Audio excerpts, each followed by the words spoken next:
Hey everybody, this is Dan back again.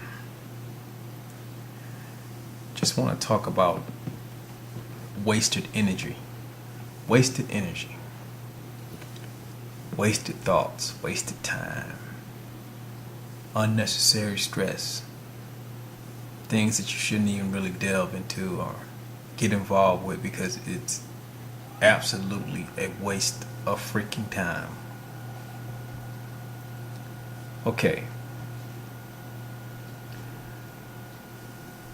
I'm going to talk about something in an indirect way to sort of give you a lesson in wasted energy.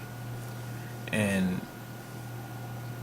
everybody's talking about the latest interviews with Robert Zimmerman, the father of George Zimmerman, the gunman who killed Trayvon Martin. Rest in peace to that young brother. Also, people are talking about the interview that his brother gave on another mainstream media channel. The father, Robert Zimmerman, who is a retired judge who may represent his son, who undoubtedly will have a good defense for his son because that's his son and you would do the same thing. Okay, people are nitpicking, dissecting their stories down and basically cross-examining them on TV. People are making videos about what they said. Mainstream or lamestream media is breaking it down and interrogating these two men on TV, which is fine. But first, let's address the issue of Robert Zimmerman not showing his face. Okay, that's simple because he may be called in as a person, a judge, whatever, who's going to represent his son. So, he doesn't want to get his cover blown, and rightly so. And plus, he may fear for his life. Okay. Look at George Zimmerman's brother, who is showing his face. How is he showing his face? I saw him on an interview, and I can't recall the guy's name. Real clean cut. Doesn't look Hispanic to me, and I've been around a lot of Hispanic people. He doesn't look like a Mexican at all. Looks like he could be Palestinian, Jewish. Doesn't look Hispanic. Maybe he does to some people. Really doesn't to me. But that's neither here nor there. Very soft looking. Very well spoken. Very non-imposing. Dressed immaculately. Suit, haircut, trim beard, mannerisms, the works. So he's out for the PR and damage control part of Zimmerman's,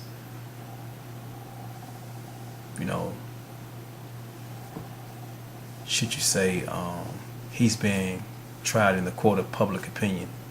Well, his brother is doing damage control to his reputation, and that's all fine and dandy because that's what you're supposed to do. You're supposed to put somebody out front that can be an advocate for your case.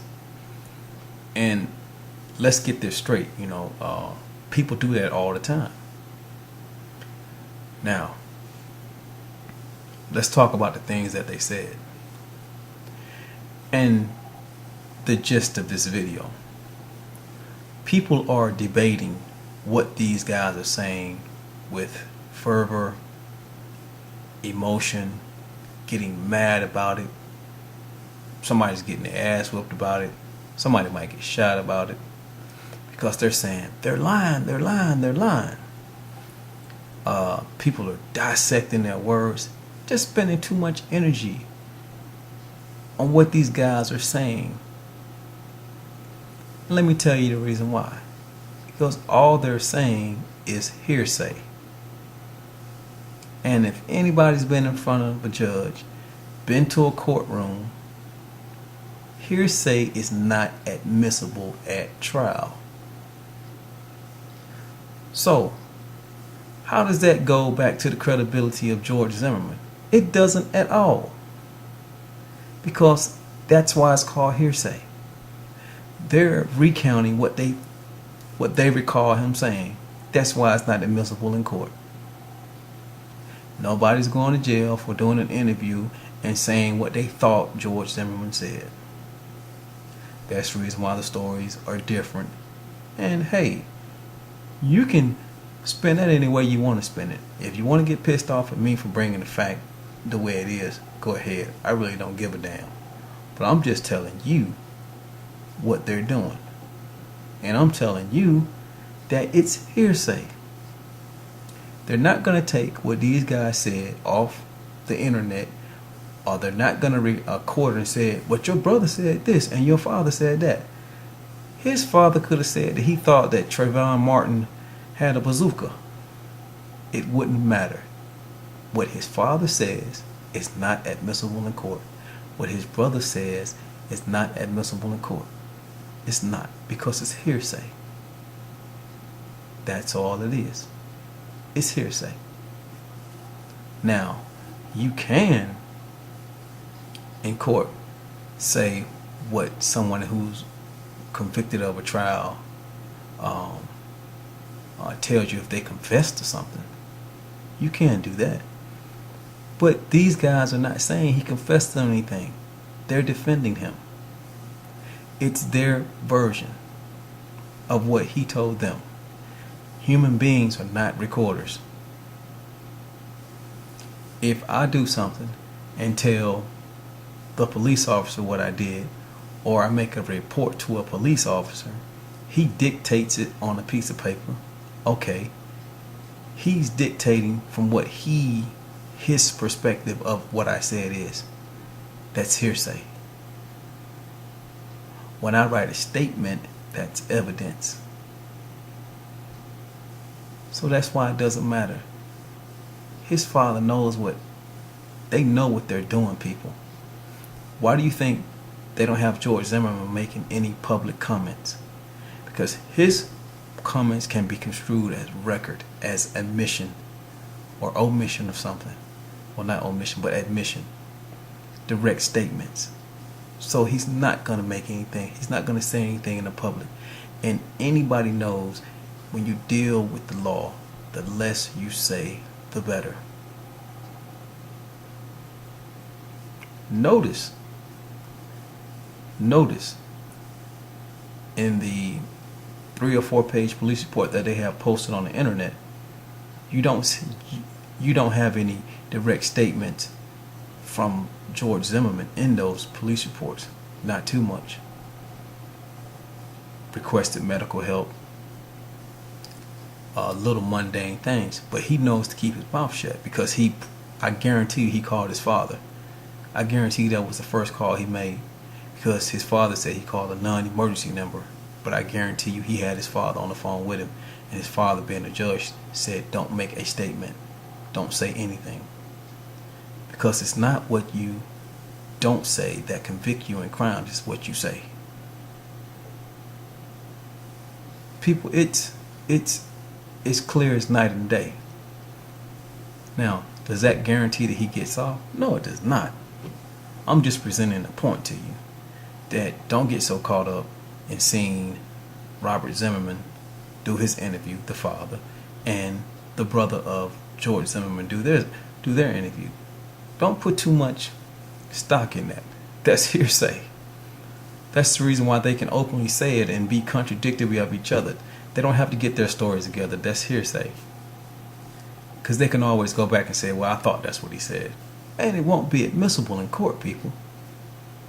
Don't get caught up in that. All it is damage control for their relative. That's all it is. Because clearly one of them said that Trayvon Martin, rest in peace, was trying to take the gun. And the father said that he pulled a gun out, and that's when he did what he had to do in order for Trayvon Martin not to kill him. So obviously, two versions. And that goes back to the rule of, if you got 6 people in a line and you tell the one in the back of the line to tell the one behind him to say something, by the time it gets to the 6 guys, a different story, that's hearsay. It will change people. Don't put too much stock into that. Don't get upset about it. Don't get mad about it. It's no need. It's legality. Trust me, these people are not doing anything to stick their foot in their mouths. So what do you have to do? You have to conduct yourself in a professional, civil, humane manner in order to confront intelligence with intelligence. And that's just a simple part of it, people. These people are going to present themselves in a classy manner, an upstanding manner. I guarantee you none of them have convictions. They're going to present themselves as the American success story. But what will you do? You would do the same thing. So, like I always say, don't let your emotions overrule your intellect. It never pays off. Thanks.